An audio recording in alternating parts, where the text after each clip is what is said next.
പിതാവേ പിതാവേ ഞങ്ങൾക്കു കാവലാകണേ. ആദരണീയരായ വിധികർത്താക്കളെ, ബഹുമാനരായ ശ്രോതാക്കളെ, നിങ്ങൾക്ക് എന്റെ വിനീതമായ കൂപ്പുകൾ.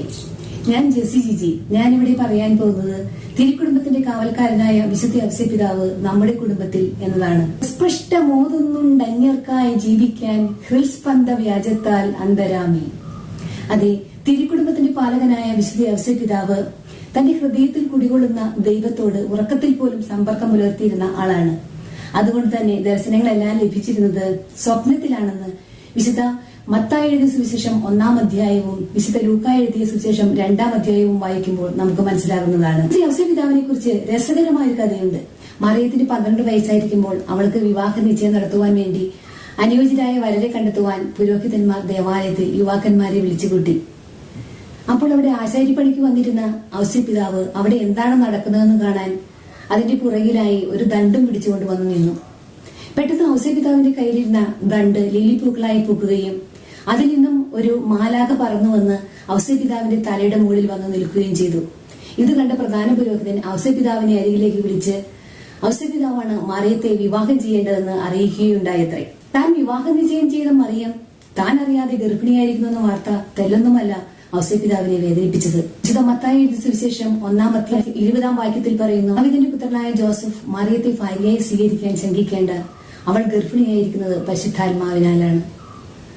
അങ്ങനെ ദൈവത്തോട് കൂട്ടുപിടിച്ച് മോശ കാനാൻ ദേശത്തേക്ക് ഇസ്രായേൽ ജനത്തെ നയിക്കുമ്പോൾ മന്നയായും മേഘസ്തംഭമായും ദൈവ സാന്നിധ്യം പെയ്തിറങ്ങും പോലെ സ്നേഹപിതാവിന്റെ സാന്നിധ്യമായി മാതാവിനെ ദൈവദൂതന്റെ കൽപ്പന പ്രകാരം ഔസേപ്പിതാവ് ബെത്ലഹേമിലേക്ക് നയിക്കുകയാണ്. അവിടെ ചെന്ന് നസ്രായൻ എന്ന് വിളിക്കപ്പെടുമെന്നുള്ള പ്രവാചക വചനം പൂർത്തിയാകുവാൻ വേണ്ടി വീണ്ടും നസ്രത്തിലേക്കുള്ള മടക്കയാത്ര. ആശയൽപ്പണി ചെയ്ത് കുടുംബത്തെ പുലർത്തുന്നു. ദേവാലയത്തിലെ എല്ലാ ആചാരങ്ങളും ദേവാലയത്തോടുള്ള അടുപ്പത്തിലും ശിശുവിനെ വളർത്തുകയാണ്. ശാന്ത സൗമ്യനുമായി ഒച്ചപ്പാടും ബഹളങ്ങളും ഇല്ലാതെ ജീവിത മാതൃക കാട്ടിക്കൊണ്ട് ജീവിക്കുന്ന വിശുദ്ധ ഔസേപ്പിതാവിനെ കണ്ടുപിടിച്ച് യേശു ജ്ഞാനത്തിലും പ്രായത്തിലും ദൈവത്തിന്റെയും മനുഷ്യരുടെയും പ്രീതിയിലും വളർന്നു വരുന്നു.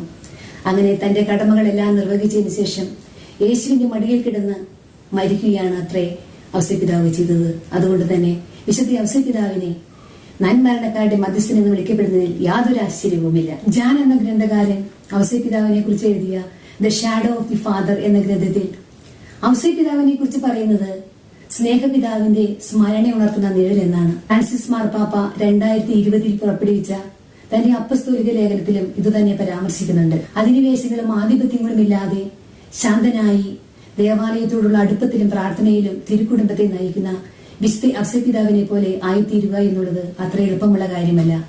ദൈവവുമായി ഗാഢബന്ധം പുലർത്തിയ ഔസേപ്പിതാവിനെ പോലെ പ്രാർത്ഥനയിൽ ജീവിക്കുന്നവർക്ക് മാത്രമേ ഇത് സാധിക്കുകയുള്ളൂ. അത്ര സുഖമേറെ ഏകില്ല ഇതു നിനക്കെങ്കിലും ലഹരിയായി ഞാൻ നിന്നിലരിയും. അതെ, നമ്മൾ ദൈവത്തോട് അടുപ്പമുള്ളവരും പ്രാർത്ഥനയിൽ ആഴപ്പെട്ടവരുമായി മാറുമ്പോൾ എല്ലാം ഒരു ലഹരിയായി മാറും.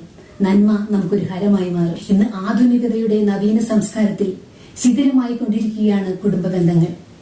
അവമാനിക്കാതെ ചേർത്ത് പിടിക്കുന്നതിനും പരസ്പരം സ്നേഹിക്കുന്നതിനും ശാന്തതയ്ക്കും പ്രോത്സാഹനത്തിനും പകരം നീയോ ഞാനോ വലുത് എന്ന മട്ടിൽ ചണ്ട കൂടി മിക്ക ബന്ധങ്ങളും ഡൈവേഴ്സിലെത്തുന്നു. സ്ത്രീയും തമ്മിലും പുരുഷനും തമ്മിലുള്ള വിവാഹങ്ങൾ സർവ്വസാധാരണമായിരിക്കുന്നു. നമ്മുടെ കുട്ടികൾ വിശുദ്ധിയിൽ വളരുന്നതിനും വഴിതെറ്റിപ്പോകാതിരിക്കുവാൻ വിശുദ്ധ ഔസേപ്പിതാവ് യേശുവിനെ എന്ന പോലെ നമ്മുടെ കുടുംബത്തെയും കുട്ടികളെയും ദേവാലയത്തോടുള്ള അടുപ്പത്തിലും പ്രാർത്ഥനയിലും വളർത്തണം. ദൈവപിതാവിന്റെ സ്വപ്നങ്ങൾ പൂവണിയുവാൻ വേണ്ടി തിരുക്കുടുംബത്തിന്റെ കാവലാളായിരുന്ന വിശുദ്ധ ഔസേപ്പിതാവിനോട് നമ്മുടെ കുടുംബത്തിന്റെയും കാവലാകണേ എന്ന് നമുക്ക് പ്രാർത്ഥിക്കാം. മാർച്ച് മാസമല്ല എത്ര കുടുംബങ്ങളിൽ ഔസേപ്പിതാവിന്റെ വണക്കമാസം ചെല്ലുന്നുണ്ട്.